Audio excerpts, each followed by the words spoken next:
पति पत्नी का झगड़ा, दिल छू लेने वाली कहानी। संयुक्त परिवार के एक पति पत्नी में काफ़ी बड़ा झगड़ा हुआ। यह झगड़ा उन छोटे मोटे झगड़ों से ज़्यादा गंभीर था जो हर पति पत्नी के सामान्य होता है, क्योंकि इस झगड़े में एक दूसरे की आलोचना करते करते बात इतनी बिगड़ गई कि पति पत्नी एक दूसरे से अब तलाक मांगने तक बातें करने लगे थे। संयुक्त परिवार के बाकी के सभी लोग बहुत परेशान हो गए और वे सब किसी तरह इन दोनों को समझाकर इस झगड़े का अंत करना चाहते थे। जब सभी के प्रयास काम नहीं आए तो वे लोग पति पत्नी को इस झगड़े को घर के सबसे बुजुर्ग सदस्य यानी दादाजी के पास लेकर गए। जब दोनों पति पत्नी दादाजी के कमरे में प्रवेश किया तो दादाजी ने उन दोनों को बैठने के लिए कहा और फिर पूछा कि बताओ तुम्हारी समस्या क्या है। दोनों पति पत्नी एक साथ बोल पड़े और एक दूसरे पर आलोचनाओं की झड़ी लगा दी। जितनी कमियां पत्नी अपने पति में गिना रही थी, उससे ज़्यादा कमियां पति भी अपनी पत्नी में गिना रहा था और कई मिनटों तक ये सिलसिला चलता रहा।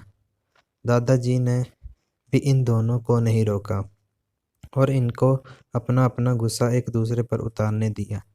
आखिर में जब दोनों एक दूसरे की बुराइयां करके थक गए और शांत हो गए, तब दादाजी ने उन दोनों से कहा, अब दोनों एक दूसरे की कुछ अच्छाइयाँ बताओ। जब अच्छाइयाँ बताने का समय आया तब दोनों ही पति और पत्नी एकदम से चुप हो गए। शायद गुस्से में उन्हें कुछ याद नहीं आ रहा था या फिर गुस्से की वजह से ही वे एक दूसरे की अच्छाइयाँ बताना नहीं चाहते थे। दादाजी ने एक बात भी महसूस कर ली। थोड़ी देर तक जब कोई भी नहीं बोला तब दादाजी ने कहा, अच्छा ठीक है, ये लो पेपर और पेन और एक दूसरे की अच्छाइयाँ इसमें लिखो।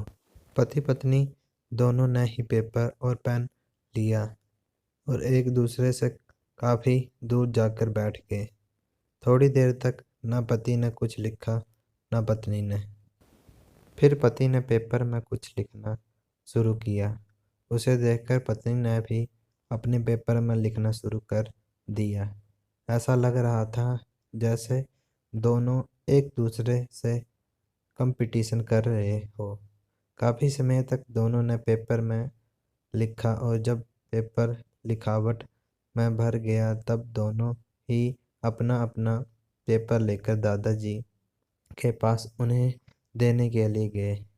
दादाजी ने उन दोनों को ही पेपर लेने से मना कर दिया और कहा कि अपने अपने पेपर एक दूसरे को दे दो और अब एक दूसरे के पेपर पढ़ो। पति ने पत्नी को और पत्नी ने पति को अपना पेपर दे दिया।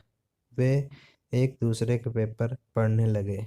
थोड़ी देर बाद पति और पत्नी दोनों के ही आंखों में आंसू थे। पेपर में अपने बारे में लिखी अच्छाइयाँ पढ़कर पत्नी तो फूट फूट कर रोने लगी। पत्नी को रोता देख पति उसे चुप कराने के लिए दौड़ पड़ा और माफ़ी मांगते हुए उसे मनाने लगा। पत्नी ने भी पति की माफ़ी मांगी और माहौल ऐसा हो गया जैसे कभी कोई झगड़ा हुआ ही ना था। दोस्तों, कमियां और खूबियां जगत के हर इंसान में होती है। अब हमारे ऊपर होता है कि हम कमियां देखकर अपने जीवन को नर्क बना लें या खूबियां देखकर अपने जीवन को स्वर्ग बना दें। आशा करता हूँ कि आपको हमारी स्टोरी पसंद आई होगी। इस स्टोरी को शेयर करें और लाइक करें और कमेंट बॉक्स में अपनी राय दें। ऐसी और स्टोरियाँ सुनने के लिए हमारे चैनल को सब्सक्राइब करें और बेल आइकन का बटन दबाएं। धन्यवाद।